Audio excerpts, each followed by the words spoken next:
हिंदू धर्म एक वैज्ञानिक धर्म है क्योंकि यह ज्ञात, अंतर्ज्ञान और अनुभव पर आधारित है। स्वर्ग के लिए अर्हता प्राप्त करने के लिए किसी अंधविश्वास की आवश्यकता नहीं है। ऋषियों ने न केवल आध्यात्मिक बल्कि सांसारिक मामलों में भी गहन अंतर्दृष्टि प्राप्त की थी। ऋग्वेद कहता है, पृथ्वी गोल है, सूर्य के चारों ओर घूमती है आदि। फिर भी हिंदू बच्चे इसके बारे में नहीं सुनते हैं। योग एक सत्यापित विज्ञान है और जो भी इसे अस्वीकार करता है उसे इसे छद्म विज्ञान कहने से पहले समझना चाहिए। यह प्रकृति में धार्मिक भी नहीं है और दूर के अंतर से परिभाषित भी नहीं है। इसके अलावा हठ योग को एरोबिक्स के रूप में दर्शाया गया है। इस वीडियो में कुछ दैनिक जीवन के रीति रिवाजों के वैज्ञानिक प्रमाणों के कुछ उदाहरण दिए गए हैं जो सभी हिंदू करते हैं और यह हिंदू धर्म की स्पष्ट तस्वीर देता है कि यह एक बहुत ही वैज्ञानिक धर्म है। हिंदू धर्म के कई अन्य प्रमाण हैं। यह एक महान विज्ञान है जिसमें हमें भौतिकी, रसायन विज्ञान, चिकित्सा, खगोल विज्ञान, गणित, जीव विज्ञान आदि जैसे किसी भी क्षेत्र के सभी ज्ञान प्राप्त होते हैं। तो चलिए जान लेते हैं। 21 मृतदेह के अंतिम संस्कार के बाद पालन किया जाने वाला नियम।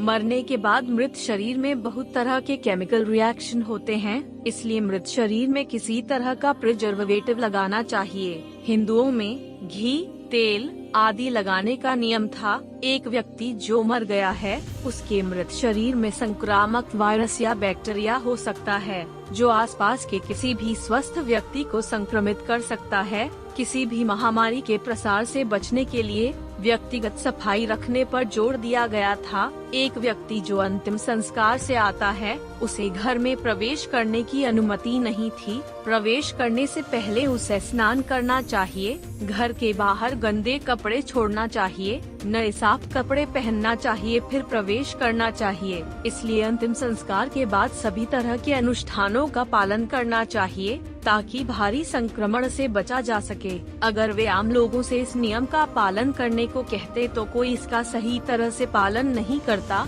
उन्होंने इसे धार्मिक परंपराओं से जोड़ा ताकि एक धार्मिक अनुष्ठान को तोड़ने के डर से लोगों ने इस नियम का पूरा पालन करना शुरू कर दिया। 22 मासिक धर्म के दौरान महिलाओं को रसोई और मंदिर से दूर रखना। ये उन्हें आराम देने और मानसिक तनाव से कुछ निजात देने पर आधारित था। खून की कमी, कमजोरी, अमाशय में ऐंठन के कारण महिलाओं के लिए घर का काम और पूजा अनुष्ठान करना बहुत मुश्किल हो जाता है। इसके अलावा उन दिनों में रक्त के प्रवाह को रोकने के लिए प्रभावी अवरोध नहीं थे। महिलाओं को कपड़े का इस्तेमाल करना पड़ता था जिसमें रिसाव का खतरा था और जो पर्याप्त रूप से कुशल भी नहीं थे। तो रक्त और अन्य का मलबा जो अत्यधिक पौष्टिक होता है और निषेचित होने पर एक जीवन को पोषित करने की क्षमता रखता है। जब बाहरी वातावरण से संपर्क होगा तो कई रोगाणुओं को आकर्षित करेगा। इस प्रकार यह अंततः इस महिला के साथ साथ उसके आसपास के लोगों को भी संक्रमित कर सकता है। इसीलिए मासिक धर्म वाली महिलाओं को आराम करने और भीड़ से दूर रहने के लिए कहा गया है जहां संक्रमण की संभावना अधिक होती है। इसलिए उन्हें रसोई, भीड़ वाले जगह और पूजा अनुष्ठानों से दूर रखने का नियम उन 5 दिनों के दौरान उन्हें आराम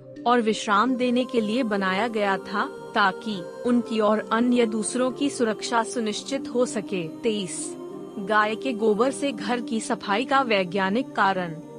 गाय के गोबर को भी गाय से मिलने वाले बाकी चीजों की तरह ही पवित्र माना जाता है। गोबर को अल्फा, बीटा और गामा किरणों को अवशोषित करने का भी प्रमाण मिलता है। कई रेडिएशन वाले जगहों पर इसका इस्तेमाल भी किया जा रहा है। हमारे पूर्वजों ने संभवतः इस प्रथा को हमें और हमारे घर को कीटों और सरीसृपों से बचाने के लिए शुरू किया था जिन्हें गोबर की तीखी गंध दूर भगा देती है।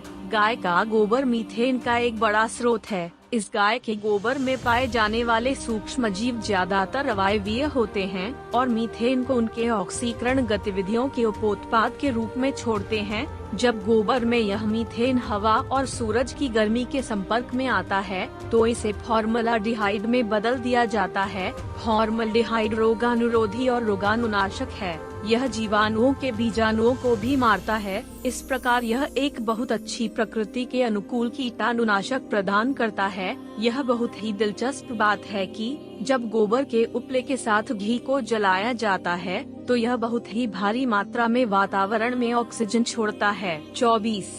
हिंदू गंगा नदी के जल को इतना पवित्र क्यों मानते हैं? वैसे तो हमारे यहाँ ज्यादातर नदियों को माता के रूप में पूजा जाता है और फिर गंगा को इसके अतुलनीय गुणों के कारण सबसे ऊंचा स्थान मिला है।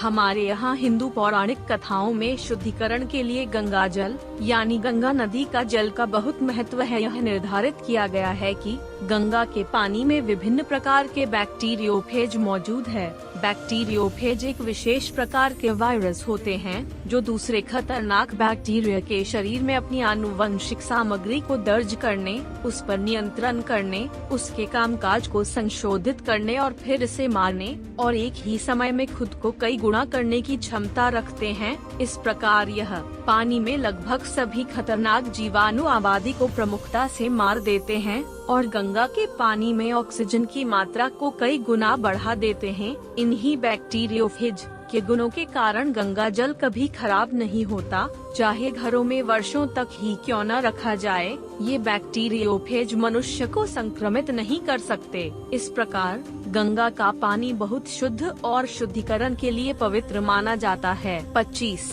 हिंदुओं में किसी भी शुभ काम में शंख बजाने का महत्व। वैसे तो शंख की ध्वनि आध्यात्मिक शांति में बहुत ही लाभदायक है और शंख बजाना हृदय के रोगों से भी बचाता है। शंख से आने वाली ध्वनि को कंपन की एक उच्च श्रेणी के रूप में जाना जाता है, जिसमें हवा में छोटे छोटे प्रायन तत्वों को अवलोकित करने की क्षमता होती है। इन स्पंदनों की आगे की विश्वसनीयता को जांचने के लिए हर जगह परीक्षण चलाए जा रहे हैं। ये प्रायन प्रोटीन के रूपों में छोटे आनुवंशिक तत्व होते हैं, जिनमें वायरस की तरह संक्रामक शक्ति क्षमता होती है। शंख की एक और खासियत यह है कि इसे बजाने पर निकलने वाला कंपन वायुमंडल में बीमारी पैदा करने वाले कीटाणुओं को नष्ट कर देता है। यही कारण है कि इसका आयुर्वेद और चिकित्सा में महत्वपूर्ण स्थान है। तो अगर आपको यह वीडियो अच्छा लगा तो इस चैनल को सब्सक्राइब करें और नई जानकारी पाने के लिए बेल आइकॉन दबा दें। इस वीडियो को देखने के लिए बहुत धन्यवाद।